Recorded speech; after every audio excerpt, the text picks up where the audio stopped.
Let's talk about Banjo Kazooie. Uh-huh.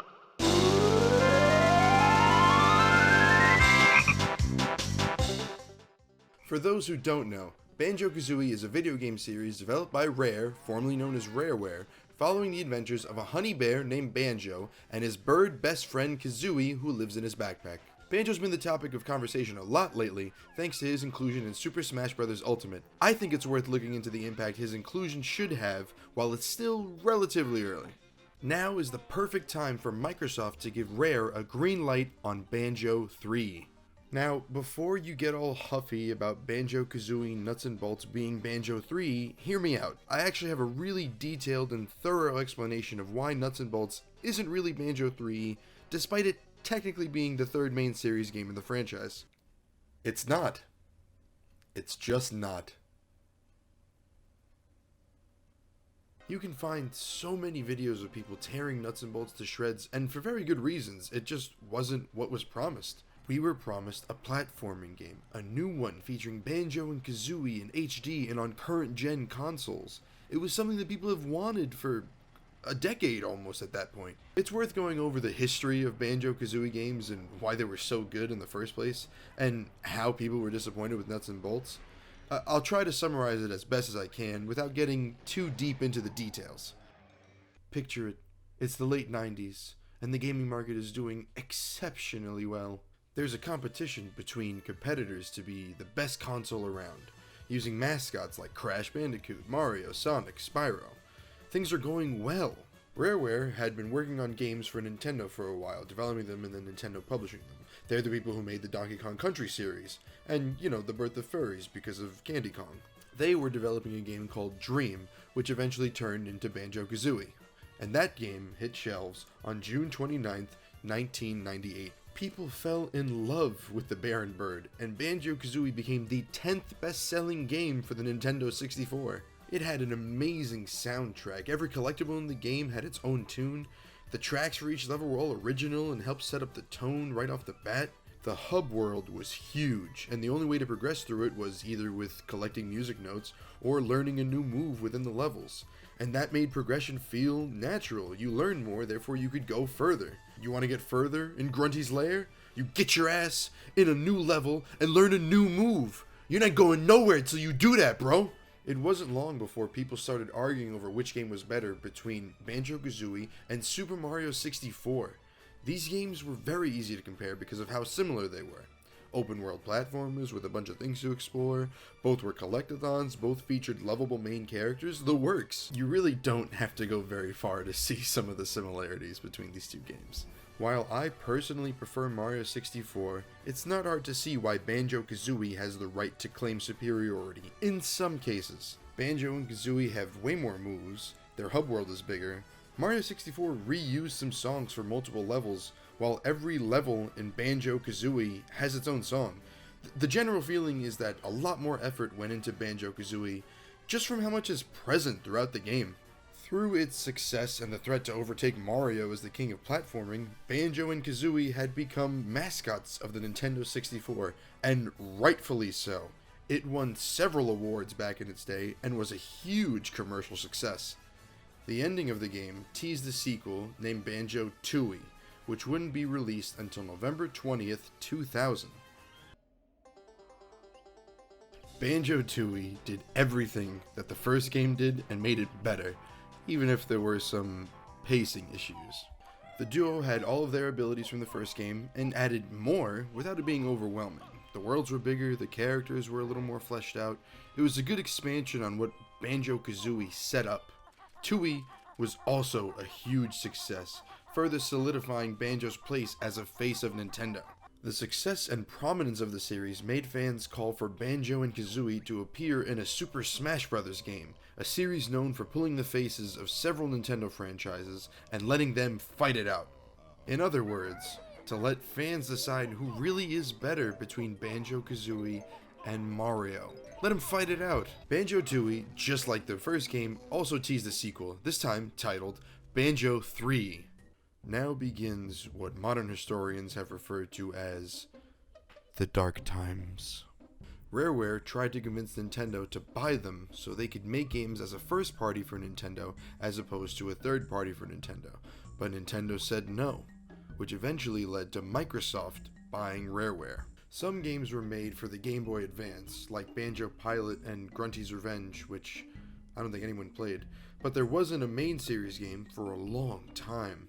And then, from seemingly out of nowhere, we got something beautiful, something real. In late 2006, we got a brand new Banjo Kazooie trailer.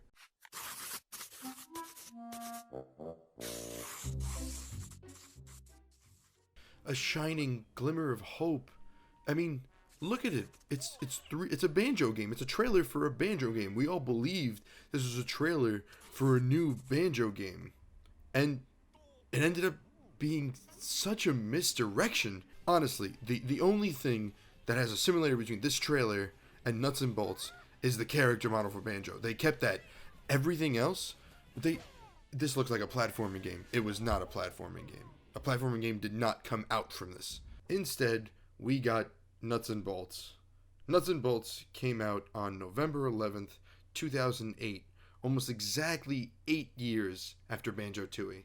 Most people, including myself, were surprised that it wasn't called Banjo-Threeie, but after playing the game, it became very clear to me why it wasn't.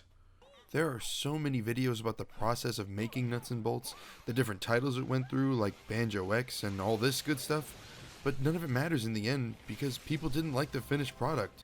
Now, you're probably going to disagree with me, but Banjo-Kazooie Nuts and Bolts is a good video game. I'm not saying it's a good Banjo-Kazooie game because it's not really a Banjo-Kazooie game. Even Grant Kirkhope, the composer of the Banjo games, said it shouldn't have had Banjo-Kazooie as the stars. It's closer to a spin-off. Think main series Mario games versus 3D Land or 3D World, if you're into that kind of thing. Think of Nuts and Bolts as Banjo-Kazooie 2.5, the pre-sequel to Banjo-Threeie. Fast and the Furious 18 2/3. You get what I'm saying? I was about 12 when Nuts and Bolts came out, and young Muxar loved this game. But even he knew that it wasn't really a Banjo-Kazooie game. It was just a fun game. But young Mukhtar grew up, and he began to have big boy thoughts, and he realized how perfect Nuts and Bolts was as an appetizer. For those who haven't played it, and I cannot blame you for not playing it, I'll break it down as best as I can. Game starts, and our heroes are all washed up. Fat, lazy, #gamers, the works. Gruntilda, the main antagonist of the series, is just a head, a sentient skull, the way she was at the end of Banjo-Tooie. It's very in line with Rare and Rare's humor to have their inactive franchise mascots get fat and washed up, commenting on just how long it's been. As a game developer returning to a franchise that's been largely inactive for like 8 years, this just feels right.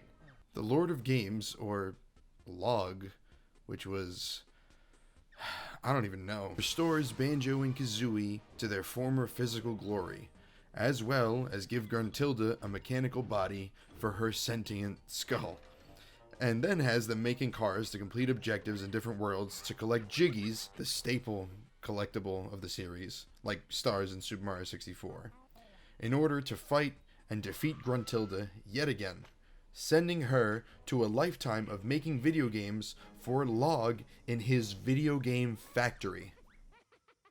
It also ends with LOG giving Banjo and Kazooie their old powers and abilities back. It's a perfect setup for Banjo-Threeie, ending on a better note than Tooie did by showing the characters are back in form and giving Gruntilda access to something where she can continue her evil ways. Now, in a perfect world, Nuts and Bolts would have sold well enough to show Big Daddy Microsoft that people still love Banjo-Kazooie and allow Rare to develop an actual sequel.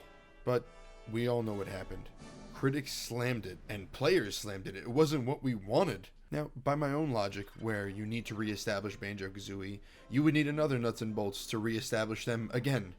But we already have a stand-in for a Nuts and Bolts 2 to reestablish Banjo and Kazooie.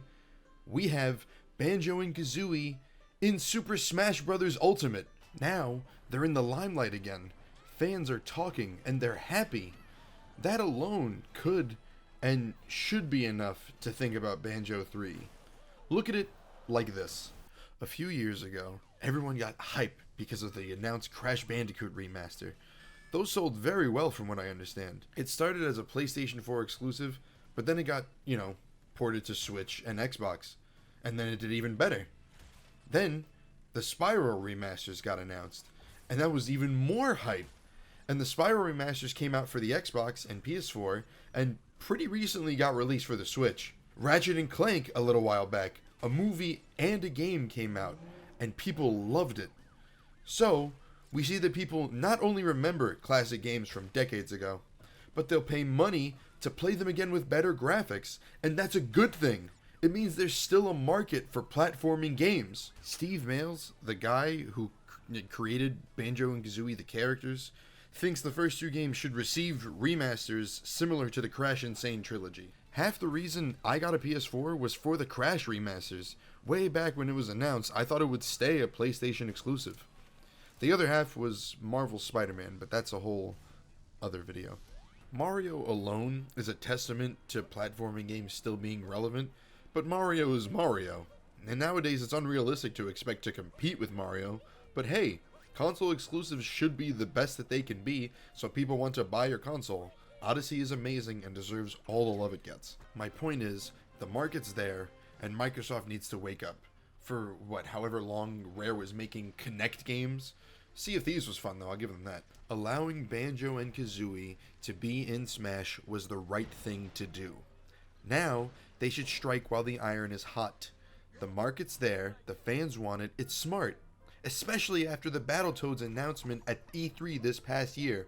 The Banjo Smash DLC is selling great, I'm sure. I don't even need to look up the numbers on that to know that it's doing great. It's also worth mentioning that Yooka-Laylee, the Kickstarter campaign started by former members of Rare who sought to make a spiritual successor to Banjo-Kazooie, got funded 40 minutes after it launched. And that Hat in Time is considered a huge 3D platformer success. And it came out on Switch not that long ago, further proving that the market is still there for platforming games. Give Rare the green light and let them work on Banjo-Threeie. Actual Banjo-Threeie. A platforming collectathon that will remind people why Banjo vs. Mario was an actual debate back in the day. It's time.